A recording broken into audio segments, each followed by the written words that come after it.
Hello everybody students, इससे पहले वाली वीडियो में हमने पढ़ा था ईंधनों के बारे में आपको बताया गया था। आज हम पढ़ेंगे पेट्रोल के बारे में, पेट्रोलियम के बारे में। पेट्रोलियम क्या होता है? बहुत करोड़ों वर्ष पहले पृथ्वी के अंदर जब भौगोलिक उथल पुथल हुई, इसके फलस्वरूप बहुत सारे जो जीव जंतु थे वो इसके नीचे दब गए, जिससे जो वो मरे हुए जीव जंतु जो थे ऊष्मा दाब और उत्प्रेरक क्रियाओं के कारण अपघटित होकर यानी कि टूटकर पेट्रोलियम में बदल गए। पेट्रोलियम क्या है? विभिन्न हाइड्रोकार्बन का मिश्रण है। हाइड्रोकार्बन मैंने आपको बताया था, ऐसे यौगिक जिनमें हाइड्रोजन और कार्बन होता है उनको हम क्या कहते हैं? हाइड्रोकार्बन्स कहते हैं। तो पेट्रोलियम की जो उत्पत्ति हुई है वो कहाँ से हुई है? लैटिन के दो शब्दों से हुई है, पेट्रा और ओलियम से। पेट्रा का अर्थ होता है चट्टान और ओलियम का अर्थ होता है तेल। और ये जो पेट्रोलियम है ये पृथ्वी के अंदर बहुत अंदर भीतरी चट्टानों के नीचे पाया जाता है, इसलिए हम इसको क्या कहते हैं? खनिज तेल भी कहते हैं। पृथ्वी के अंदर तैरते हुए जो पेट्रोलियम भंडार हैं उनके साथ साथ गैसों का भी एक भंडार है जो कि वहाँ पर विद्यमान होता है, जिसे हम क्या कहते हैं? प्राकृतिक गैस कहते हैं। ये गैसें भी जो होती हैं हाइड्रोकार्बन का मिश्रण होती हैं। ये कुछ इम्पोर्टेंट पॉइंट्स आपको बताए गए हैं। पहला है कि पेट्रोलियम को द्रव सोना भी कहा जाता है। ये आपको क्वेश्चन आ सकता है एग्ज़ाम में कि पेट्रोलियम को द्रव सोना क्यों कहा जाता है।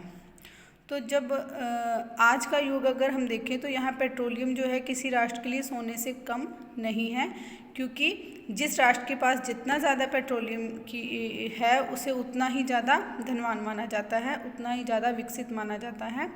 तो किसी भी राष्ट्र की उन्नति काफ़ी हद तक इस बात पर निर्भर करती है कि उसके पास कितना पेट्रोलियम है, चाहे वो कृषि उद्योग हो, यातायात हो, संचार के साधन हो, हर जगह यहाँ जो पेट्रोलियम है ये महत्वपूर्ण है, इसीलिए पेट्रोलियम को द्रव सोना भी कहा जाता है। सेकंड जो है वो ये बताया गया है कि पेट्रोलियम उभरी हुई अभेद अपारगम्य चट्टानों को भेदित करके प्राप्त किए थे, यानी कि उनको भेदित करके उनमें छेद करके प्राप्त किया जाता है। तो विश्व का सबसे पहला जो तेल कुआं था वो कहाँ पर खोदा गया था? अमेरिका के पेंसिल्वेनिया में 1859 में खोदा गया था। और भारत में कब खोदा गया था? भारत में पहला तेल का जो कुआं था वो असम में मक्कक नाम की एक जगह है, जहां पर 1867 में तेल का कुआं खोदा गया था। इसके बाद है हमारा पेट्रोलियम का शोधन, कि पेट्रोलियम का शोधन कैसे किया जाता है, यानी कि इसको शुद्ध कैसे किया जाता है। तो पेट्रोलियम जो होता है वो भूरे रंग का पदार्थ होता है। ये तेल जैसा चिकना होता है और जल से हल्का होता है, इसलिए ये जल के ऊपर तैरता रहता है। यह बहुत से हाइड्रोकार्बन का मिश्रण होता है। पेट्रोलियम के विभिन्न अवयव जो होते हैं उनका क्वथनांक जो होता है अलग अलग होता है। क्वथनांक का मतलब होता है कि कोई भी वस्तु किस टेम्परेचर पर वो गलती है, यानी कि अगर बर्फ़ है, बर्फ़ जब पिघलेगी, जिस टेम्परेचर पर पिघलेगी वो उसका क्वथनांक कहलाएगा। तो ऐसे ही बाकी के जो अवयव होते हैं पेट्रोलियम के अंदर जो होते हैं उन सब का जो क्वथनांक होता है वो अलग अलग होता है। तो पेट्रोलियम का शोधन तेल शोधन कारखानों में किया जाता है। और कौन सी विधि से किया जाता है? प्रभाजी आसवन विधि द्वारा किया जाता है। तो इसमें जो हमारा कच्चा तेल होता है, कच्चे तेल को प्रभाजक स्तंभ के पैंदे में भर दिया जाता है और उसे 400 डिग्री सेल्सियस तक गर्म किया जाता है। इस ताप पर क्या होता है? पेट्रोलियम से एस्फॉल्ट जैसे प्रभाजों को छोड़कर बाकी के सारे जो होते हैं वो वाष्प हो जाते हैं, और इन वाष्पों को ठंडा करके इनको अलग अलग जो है इकट्ठा कर लिया जाता है। जब ये द्रव में बदल जाते हैं और फिर उनको वहाँ से अलग अलग कर लिया जाता है। तो पेट्रोलियम के प्रभाजी आसवन से जो अवयव निकलते हैं कौन कौन से होते हैं? वो एस्फॉल्ट, पैराफिन मोम, स्नेहक तेल, डीजल, केरोसिन, पेट्रोलियम, ईथर, प्राकृतिक गैस, ये सारी चीज़ें जो हैं इसके प्रभाजी आसवन से निकलती हैं। तो एस्फाल्ट, स्नेहक तेल और पैराफिन मोम को छोड़कर जो बाकी के अवयव हैं वो आसानी से प्रज्वलित हो जाते हैं, यानी कि जल सकते हैं और ऊष्मा उत्पन्न कर सकते हैं। इन्हें प्राय ईंधन के रूप में हम लोग यूज़ करते हैं, इनका प्रयोग किया जाता है। तो ये सारा टेबल दिया हुआ है आपको कि क्या क्या होता है। पेट्रोलियम गैस होती है, petrol, naphtha, kerosene, diesel, paraffin, bitumen, ये जो हैं अलग अलग पदार्थ जो हैं ये पेट्रोलियम के प्रभाजी आसवन के द्वारा अलग अलग मिलते हैं। तो तेल कुओं में पेट्रोलियम व प्राकृतिक गैस जो होती हैं वो दोनों होते हैं। प्राकृतिक गैस होती है हमारी मीथेन गैस। मैंने आपको मीथेन गैस के बारे में बताया था कि मीथेन गैस को मार्श गैस भी बोलते हैं और ये हमारी प्राकृतिक गैस भी होती है क्योंकि ये प्रकृति से मिलती है। तो प्राकृतिक गैस को उच्च दाब और निम्न ताप पर, यानी कि उसका प्रेशर ज़्यादा किया जाता है और उसका टेम्परेचर कम किया जाता है और फिर उसको संपीड़ित करके उसको द्रवित कर लिया जाता है, द्रव में बदल दिया जाता है, गैस को द्रव में बदल दिया जाता है, जिसे हम क्या कहते हैं, सीएनजी कहते हैं। सीएनजी क्या होती है, हमारी कंप्रेस्ड नेचुरल गैस होती है। ये जो आजकल है सीएनजी गैस है, ये आजकल कारों, ऑटो रिक्शा आदि में भी भरी जाती है। ये जो है हमारे ऑटोमोबाइल्स, ये जो है ये सीएनजी गैस से चलते हैं। तो इसका उपयोग जो है वो ईंधन के रूप में किया जाता है, परिवहन व ऊर्जा उत्पादन किया जाता है और यह एक बहुत ही स्वच्छ ईंधन है। एक होता है हमारा पीएनजी, पीएनजी को बोलते हैं पाइप्ड नेचुरल गैस। तो एक होगी सीएनजी कंप्रेस्ड नेचुरल गैस और दूसरी हो गई हमारी पीएनजी यानी कि पाइप्ड नेचुरल गैस।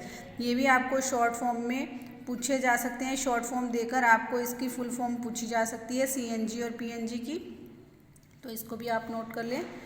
तो इसको पाइप द्वारा ईंधन के रूप में प्रयोग किया जाता है, इसलिए इसको पीएनजी बोला जाता है।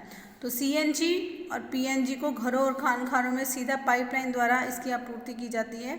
तो प्राकृतिक गैस का उपयोग जो होता है वो प्रारंभिक पदार्थ के रूप में बहुत से रसायनों और उसमें प्राप्त हाइड्रोजन गैस के लिए भी किया जाता है। औद्योगिक निर्माण में भी इनका यूज़ होता है, सीएनजी गैस और पीएनजी का। सीएनजी यानी कि कंप्रेस्ड नेचुरल गैस और पीएनजी यानी कि पाइप्ड नेचुरल गैस।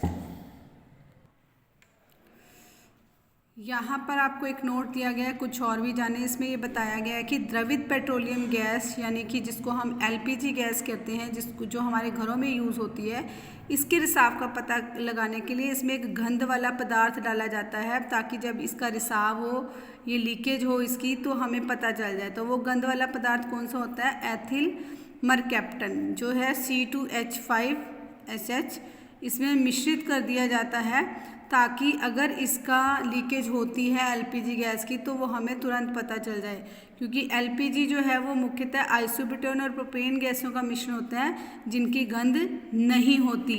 तो हमें कैसे पता चलेगा कि हमारी गैस लीक कर रही है, इसलिए एलपीजी गैस में कौन सा पदार्थ मिलाया जाता है, एथिल मरकैप्टन पदार्थ जो है वो इसमें मिला दिया जाता है।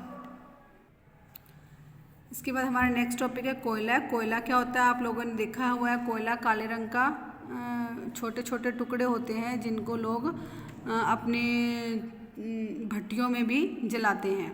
तो ये कोयला कैसे मिला, भौगोलिक उथल पुथल के कारण लाखों वर्ष पूर्व जो घने जंगल थे वो पृथ्वी के अंदर दब गए। देखो पेट्रोलियम में जो थे वो जीव जंतु दब गए थे, लेकिन यहाँ पर कोयले के लिए क्या है, भौगोलिक उथल पुथल के फलस्वरूप लाखों वर्ष पहले घने जंगल जो थे वो पृथ्वी के अंदर दब गए थे और ये दबे हुए जो मृत पेड़ पौधे थे उच्च दाब और ताप के कारण ये कोयले के रूप में बदल गए।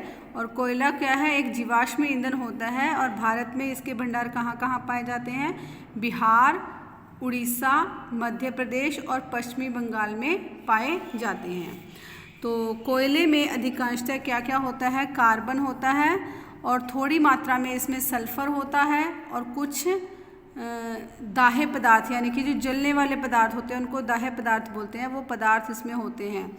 तो यह 3 रूपों में पाया जाता है, एक तो भूरा कोयला जिसको हम लिग्नाइट बोलते हैं, दूसरा डामर कोयला जिसको हम बिट्यूमिन्स बोलते हैं और तीसरा है हमारा एंथ्रासाइट।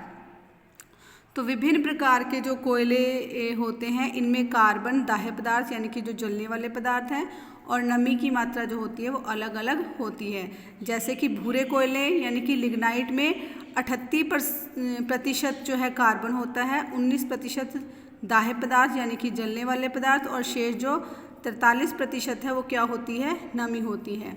ऐसे ही एंथ्रासाइट में 96% जो है हमारा कार्बन होता है, 1% इसमें जलने वाले पदार्थ होते हैं और 3% ही इसमें नमी होती है। और बिट्यूमेंस कोयले में 65% जो है वो कार्बन होता है और यह सबसे महत्वपूर्ण कोल ईंधन होता है, जो वेरी इंपॉर्टेंट है। इसमें बिट्यूमेंस कोयला, जिसमें कि कितना होता है 65% कार्बन होता है। उसके बाद है कोयले से प्राप्त ईंधन। कोयले से कौन कौन से ईंधन प्राप्त होते हैं? लोहे के रिटार्ट में कोयले को वायु की अनुपस्थिति में गर्म किया जाता है और वहाँ से ये ईंधन मिलते हैं। कौन कौन से हैं? कोलतार, कोक और कोल गैस। तो पहला है हमारा कोलतार। कोलतार में क्या होता है? यह काले रंग का बदबूदार गाढ़ा द्रव होता है। इसमें बेंजीन, टॉलुइन, नेफ्थेलीन, फिनॉल आदि जो है कार्बनिक यौगिक होती हैं। दूसरा है हमारा कोक। कोक में क्या होता है? यह रिटार्ट के अवशेष के रूप में रहता है।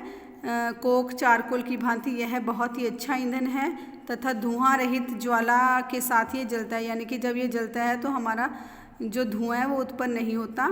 तो इसका उपयोग धातु के अयस्कों से धातु निष्कर्षण के अपचायक के रूप में किया जाता है। जब धातु निष्कर्षण होता है वहाँ से धातु निकालने के लिए अपचायक के रूप में इसका प्रयोग किया जाता है कोक का। इसको आप 10th क्लास में देखोगे कि कैसे इसका अपचायक के रूप में उपयोग होता है जब धातु निष्कर्षण होता है। ये आपका 10th में आएगा आपको डिटेल में।